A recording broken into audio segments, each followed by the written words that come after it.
Hi, welcome to Find My Footwear. I'm Paul, and today we're looking at a comparison between two of Brooks' best-selling neutral cushioned daily training shoes, the new Ghost Max 3 and the also relatively new, recently updated Ghost 17. Whilst both models offer similar levels of performance in their latest incarnations, they do differ a little bit despite being priced very closely together.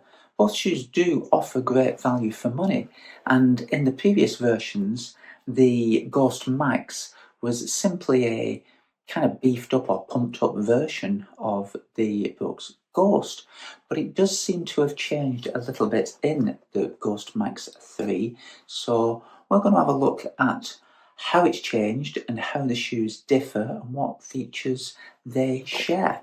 So first of all, let's have a look at some of the stats. The Ghost 17 has a 10mm drop. Now this has previously been 12mm, but with the additional cushioning in the Ghost 17, now with a stack height of 37mm in the heel and 27mm in the forefoot, we get a lower drop. So the previous version had 4mm less cushioning in the forefoot and 2 in the heel. So in the new model, by adding the extra bit of cushioning in the forefoot, it's reduced the drop by 2mm. In the Ghost Max 3, we have a 6mm drop, so it's got a slightly higher stack at 39mm in the heel and 33mm in the forefoot. Now, the drop of a shoe will be rather personal to yourself, to the individual, but essentially, when going from the Ghost 16 to 17, coming from a 12 to 10mm drop, I don't think you notice that much of a difference. The overriding sensation in the new Ghost 17 is one of it being a softer, plusher ride, softer cushioning. In the new Ghost Max 3, it is a 6mm drop, so it makes the shoe a little bit it's an easy-going kind of shoe. A lower drop will try to promote a more mid-foot landing. It doesn't necessarily mean you're going to do that, but it does suit someone who isn't necessarily a heavy heel striker. And by landing in the middle of the foot's a little flatter, it keeps it more stable, and some research will suggest it may reduce the risk of certain injuries. It is worth noting that both shoes do feature Brooks' DNA Loft V3 foam. That's the nitrogen injected foam, and as a result they do feel rather similar. The difference with the Ghost Max is it's just got more volume in its midsole. It's a much bigger, bulkier shoe. It's broader in the base of the shoe.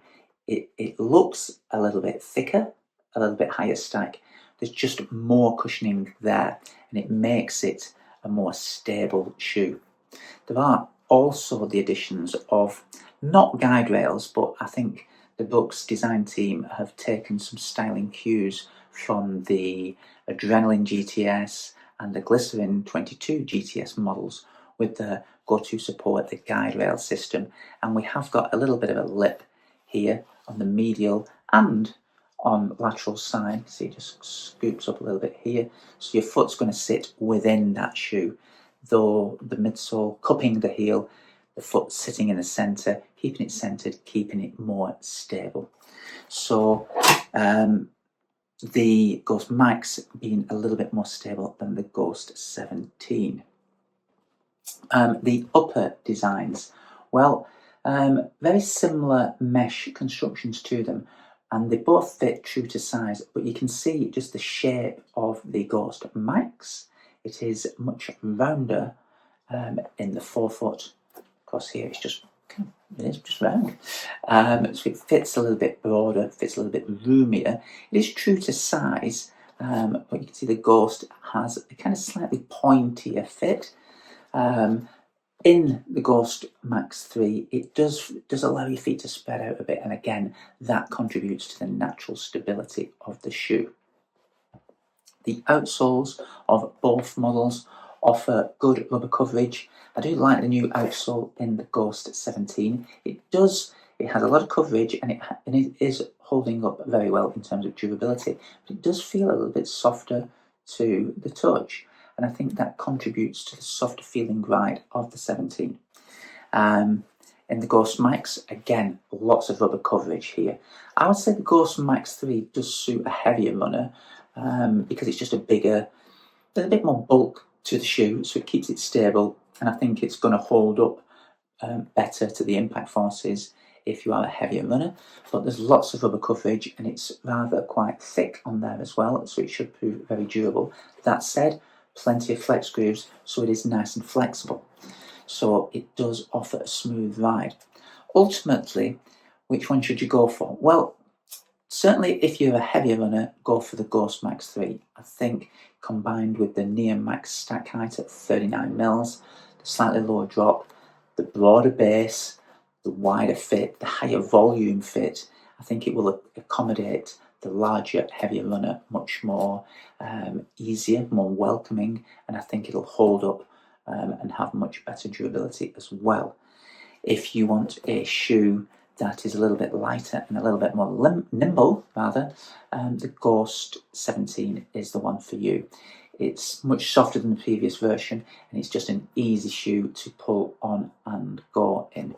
If you pick up the pace, again, it's got quite a responsive feel to the toe off. So for an everyday trainer, if you want a more nimble one and excellent value for money shoe, then the Ghost 17. That said, both offer great value for money, both very good build quality, as we've come to expect from Brooks.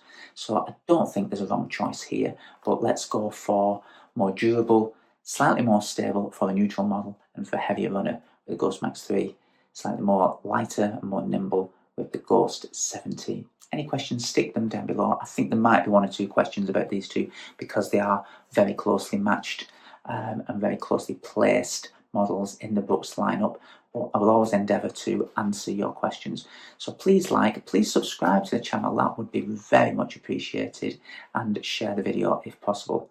Thanks for watching. This is Find My Footwear.